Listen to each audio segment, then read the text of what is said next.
and Bevel Darden with the boot, sitting here with the one and only, the gorgeous Taylor Swift, whose new album Red is in stores and showcases her singing and songwriting talents like we have never heard before.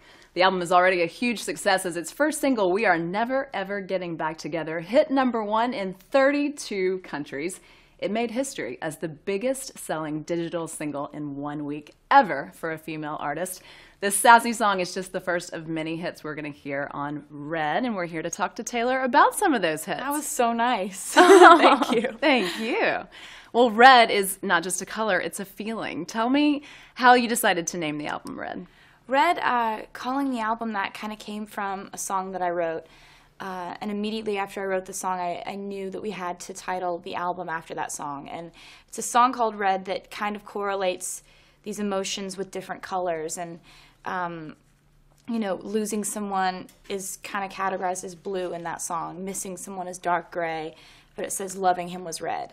And for me, I think that red is such an interesting color to correlate with emotion because it's on both ends of the spectrum. It's like, on one end of the spectrum you have happiness, falling in love, kind of infatuation with someone, passion, all that. And then on the other end you've got obsession and jealousy and danger and fear and anger and frustration and all that good stuff. So it's an interesting color to correlate with all the really intense parts of a relationship, whether they're good or bad.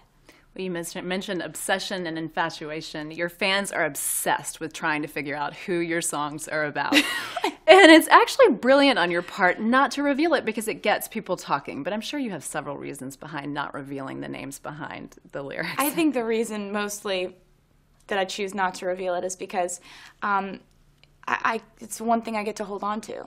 I'm sharing so much with so many people that it's kind of cool to have secrets. It's kind of cool to have some things that I just don't tell people. And people can paint their own pictures. If they want the song to be about their ex, it's about their ex. If they want it to be about someone they think I dated, then fine. But I just always get to know that no matter how many details are addressed in the song or how many dots are connected by people or dots people think they're connecting, I always have that, Let's talk about Everything Has Changed with the amazing Ed Sheeran. Yeah. I hear there were trampolines and apple pie involved in that songwriting session. Can you tell me about that day? Well, we wrote several times, but the time that we wrote at my house, I had just gotten a new trampoline, and I was like, Ed, come look at this. We go in the backyard, and he's like, it's a trampoline. I'm like, yeah. And so we go in the back, and we were jumping on the trampoline, and we had a guitar with us because I'd just played him a new idea that I had.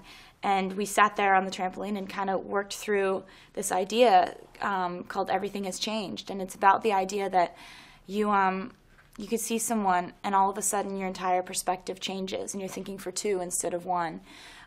They just have that much of a profound effect on you. And then my friends came over and we baked an apple pie.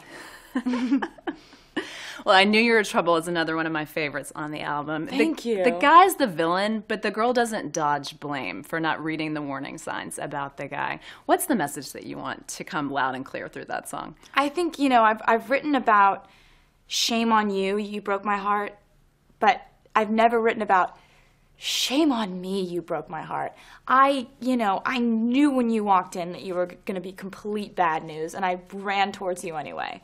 I believed you anyway. I fell for you anyway, even though every red flag was going up every step of the way. And we find ourselves in that situation where we want to believe, we want to think we're the exception, we want to think we can change someone or tame a lion or make a bad guy good or something like that. But 9 times out of 10 we end up looking back going, shame on me. Should have seen that one coming. Now, Treacherous, you think it's going to be this sad love song, but there's actually some optimism that comes through on that song, and same with Begin Again. So these songs, what do they say about your views on love that you're kind of portraying through the themes of these songs? I think for me, one thing I've learned about love is there are no rules. There's no guarantee that once it ends, you'll never find it again. There's no guarantee that if something is seemingly dangerous that it isn't worth it.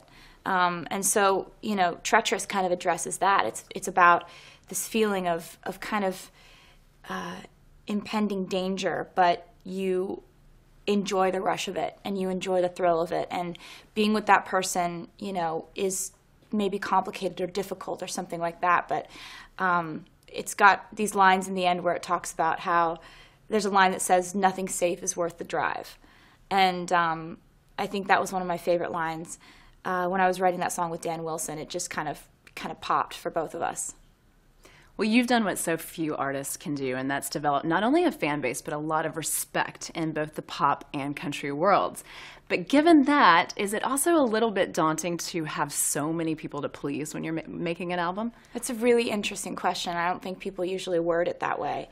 But it's definitely something that I find myself trying to balance because, you know, I am influenced by so many different types of music, and everybody's different with their musical choice. Everyone is different about whether they like to think of genres as something that defines an artist or if it's just kind of a category to put music into. I think for me, genres are really just a way for people to easily categorize music. But it doesn't have to define you. It doesn't have to limit you. And it doesn't have to make up this kind of imaginary rule book of you can only use these instruments and you can only use this kind of song structure and you can't go anywhere near like loops or big drum sounds or something like that because that would just, you know, I think that for me, I just love the idea of getting to paint with lots of different colors musically. And I love that the fans have followed me down that road. And I really appreciate the open-mindedness of them. So when you're sitting down to write a song, you're not thinking like, okay, this is going to be a good hit for country radio or this is going to be a good hit for pop radio. It's just kind of an accidental thing, huh? You know, it just kind of happens based on what kind of emotion these songs convey. I look at a record from an emotional point of view. Like when I'm picking songs for the album, I think, okay, that song fulfills sad, lonely pining. That song fulfills danger, risk, attraction. That song fulfills happiness, hope, new beginnings. That song kind of fulfills the same emotion as that one. I've got to pick between those two because I can only represent one of those emotions because I have to fulfill another emotion for something that somebody else might be going through. It's really weird how it happens, but you know, I don't think about like which one we're going to go to country radio, which one's going to go to pop radio, which one's going to work here, which one's going to work in Europe. I make the record, I hand it to my record label, and they say, okay, we can work with this. Well, I know one thing you obviously do think a lot about when you're writing is your tour. And the yes. tour in support of Red. Are the creative wheels already turning? Is there Yes. anything you can reveal that you're thinking about doing to mix things up this time around? I mean, I love a theatrical production. I love for you to see a different thing for each song. I love for there to be surprises. I love the element of surprise. I love kind of having the audience think they're going to see one thing and then, you know, surprise, it's completely a different thing than you thought. So for me, that's a really rewarding part of putting on a show is getting to know that the crowd got their money's worth for paying for that ticket and for the effort it took to file into the arena or the stadium and find parking for their car and all that. I want them to completely, without a doubt, feel like it was worth it to come see me play. Well, now I owe you an apology because back in 2005, before Tim McGraw even came out, I interviewed you and you weren't on the radio yet, and I said something to you like, well, if this whole music thing doesn't work out, you could be a hair model. Do you know how stupid I feel? So that being said, besides that, what's the craziest question you've ever been asked in an interview? God, that's so funny. That's hilarious, actually. I don't know. You know, early on, I used to get, like, I'd get announced as the wrong name. Like, when I first started playing concerts, like, 3 different times I got announced on stages. Ladies and gentlemen, welcome, Taylor Hicks. And I'd walk out, and I was totally a different Taylor. And, you know, like, I was pretty used to, like, funny things like that happening in the beginning, so I probably thought nothing of you saying that. I was just sort of like, that's really nice. Thanks. Hi, you Pantene. All right, well, we posted on Facebook that we were interviewing you today and asked fans to submit questions. So I'm going to end this interview on a very, very serious question from a fan. It is, when are you going to write a song about Meredith? Oh, my God. I think that would be the dumbest song in the world. You know, if I would be like, I just love my cat. She's so fuzzy. She's just a cat. She doesn't know that people know who she is because she's a cat. You know? Like, people would be like, wow, you've lost it. You are absolutely entering into spinsterhood. This is crazy. You need to just like stop making music and get a herd of cats if you like them that much that you're writing songs about them. I love tweeting pictures of her. I love like having a pet, but I don't think I would ever write a song about the cat. I just think that people would be like, stop, just just never again.